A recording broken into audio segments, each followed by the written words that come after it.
a whole school approach to social emotional learning involves a whole range of things, but some of the really important ones are thinking about your school culture, thinking about your curriculum and how you implement your curriculum, and not only your curriculum but also the types of pedagogy you use, so the way you teach kids, whether you just teach one-on-one or whether you teach in groups, whether your classroom's a democratic classroom, whether it's student-centred to some extent.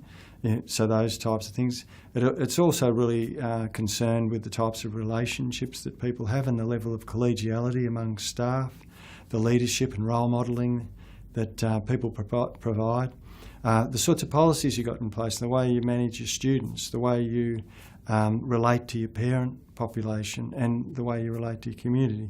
So it's really a whole range of things. A positive culture sets up the environment for another element that's really beneficial for kids, which is having a really purposeful environment and engendering a sense of purpose in kids. And that could occur in a whole range of ways.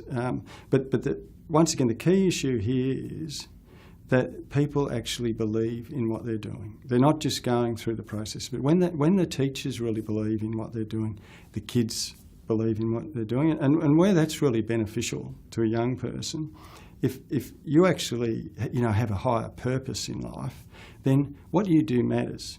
You matter. And that's really important in terms of the way your character develops. So a higher purpose could be something like a faith.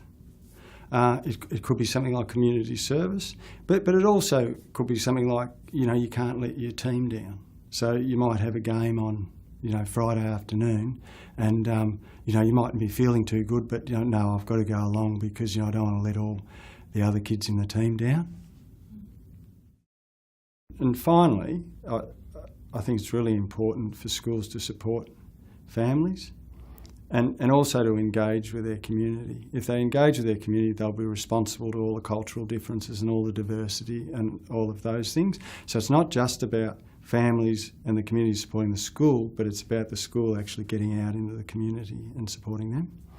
And if a school starts with all those things, I think they'll be on the right track.